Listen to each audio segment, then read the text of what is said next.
ঈদের পরে মোটামুটি বাজার দাম কমে আছে। ক্যারেট প্রতি আপনার এগুলা 520 টাকা করে কিনে আমরা ক্যারেট, 520, 550। সবজির দাম কম ইদানিং। এবছর অনেক কম দামে সবজি বিক্রি করছি আমরা, কেননা এই কৃষকেরা সারের দাম তুলতে পারে না।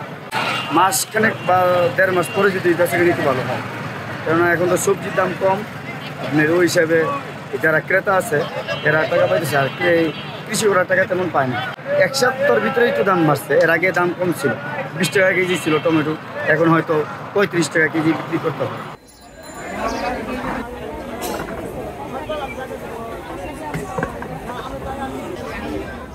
এখন সব কিছু দাম বাড়ছে।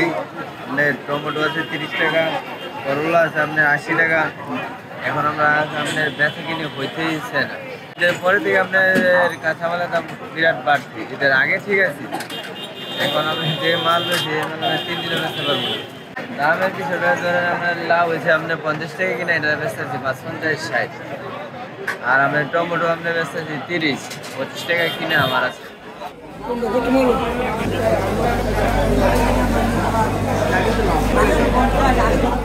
ঈদের পরে একটু মানুষ টাকা করে আয় নাই, আর গাছের আগের মতো নাই, একবারে কম। বড় রুই আছে 4 কেজি আলা আছে 4 টাকা কেজি বেচতে আছে। আর ছোটোগুলো 250, 300 সাইজ দিচ্ছে আর কি। বিভিন্ন সাইজ তো এক সাইজের আছে, 500, 400, 350, পাটা 200, পুরি 200, হ্যাঁ, কাকু 200। এই বিভিন্ন দাম, সবার দাম কম, দাম বাড়ে না।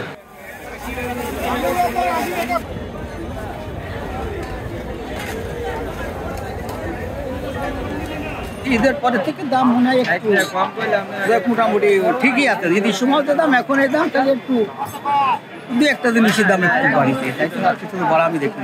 চালের দাম জীবনেও কমবে না, কারণ মানুষ ধান লাগানো ছাড়ান দিতে। চাল বাইরের তাই নাই খাতে হবে, বাংলাদেশের মানুষ ধান লাগানো ছাড়ান দিতে। কারণ আমি নিজে লাগাতাম, আমার ওইখানে কমপক্ষে 200 জমি পড়ে রয়েছে। কেউ ধান লাগাচ্ছে না, ধান লাগায় পুষাচ্ছে না, জোন পাওয়া যায় না, জোন 7 তলা অটো রিক্সা।